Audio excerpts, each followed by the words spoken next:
Hello and welcome back for another Torah Tuesday. We're still working our way through Leviticus, and this week we're focusing on Leviticus chapter 24. It's kind of an odd chapter. It's sandwiched between Leviticus 23 and 25, which both are talking about the sacred calendar. 23 we talked about last week.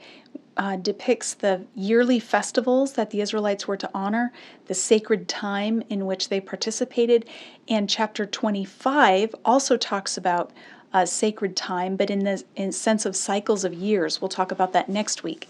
But right in between these two explorations of sacred time, we have two things that don't seem to fit well together in chapter 24. So let's explore why they're there, what they're doing there, and how they can teach us. Chapter 24 begins with the topic of daily and weekly rituals that take place inside the tabernacle. These are not blood rituals, they're daily maintenance of the tabernacle itself. Michael Morales even argues that verses 1 through 9 illustrate the goal of the entire book of Leviticus.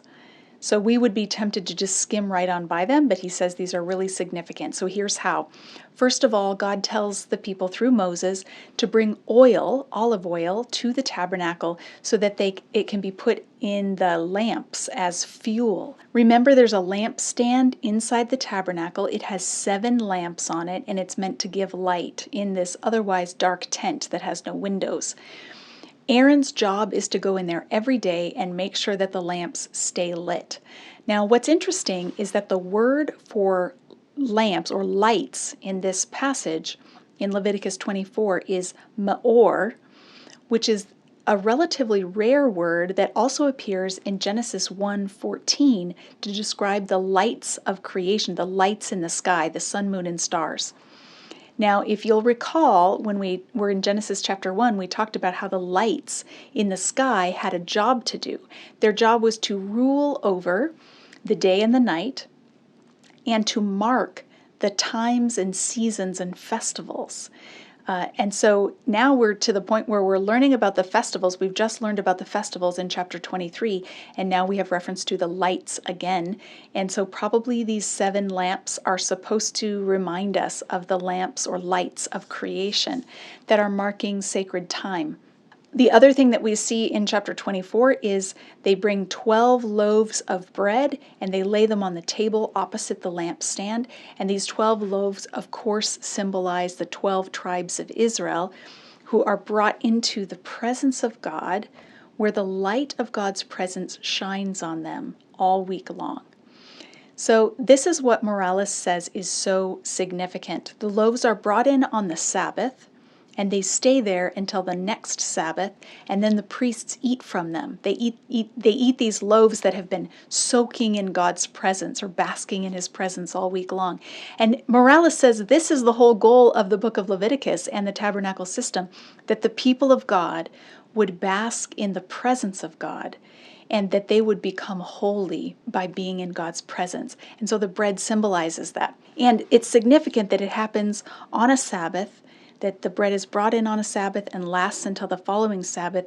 He says this symbolizes that the people of God are coming into God's presence on the Sabbath, and that presence is experienced then all week long. Now, what's really odd is the next story, because we've been following so many sets of instructions, ritual instructions and rules, and now suddenly we get a story, and it feels like we're suddenly bursting into a narrative in the midst of this book that is mostly ritual instructions. So what is this story? Well, there's a fight in the camp, and during the fight, one of the men curses God by name, and the people aren't sure what to do about it, and so they bring him to Moses to see what Moses has to say. Moses inquires of God. Now, there's no ambiguity in terms of what he has done. Cursing God by name is punishable by death. But the reason this case is ambiguous is because this man's mom is an Israelite, but his dad is an Egyptian. So he has mixed ethnicity, and the people aren't sure. It's still new in their time as the covenant people, new enough that they aren't sure whether the laws about holiness apply to everyone in the camp or only the Israelites. And if someone is of mixed parentage, then do they have to follow the rules or not? Moses inquires of the Lord, and the answer comes back clearly that he is to be stoned to death outside the camp, that the laws apply equally to full-blooded Israelites and to foreigners who live among them. The point of this story is that the entire camp is sacred space. It is holy.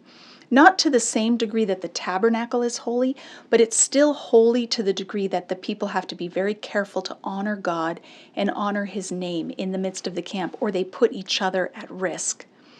So dishonoring God's name outside the tabernacle is just as serious as dishonoring God inside the tabernacle, which happened back in chapter 10 with Nadab and Abihu.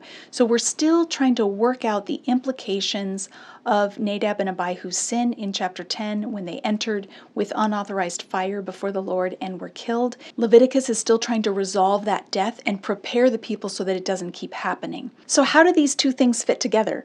The oil and the bread in verses 1 through 9, and this story of the man who cursed God in verses 10 through 23.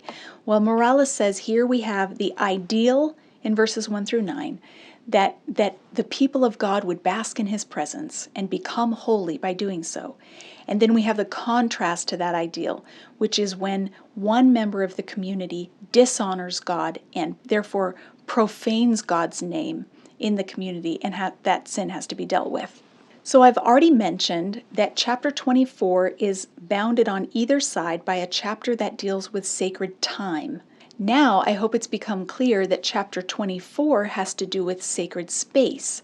Both the ritual instructions about lighting the lamps and putting the bread on the table and the story about blaspheming God's name have to do with sacred space, the holiness of the community and the tabernacle. So we have sacred space enveloped or enveloped by sacred time on either side. The tabernacle is holy, but the whole camp is holy. And so that's why the people have to live carefully in light of the presence of God. It reminds me of a song that was really popular back when I started college. I went to Bible college, and we used to sing a song that said, "We are changed in the presence of a holy God." This is exactly what the book of Leviticus has been trying to tell us all along. When we come into the presence of a holy God, it changes us. We must change to be able to safely come into God's presence, but our time in God's presence changes us and makes us holy. Just like the bread that's been basking in God's presence all week long becomes holy food for the priests. They have to eat it in the tabernacle. So this is, again, the treasure of Leviticus, that it's teaching us how to be in the presence of a holy God. I hope you're enjoying this exploration. We're almost through the book of Leviticus. Have a great week.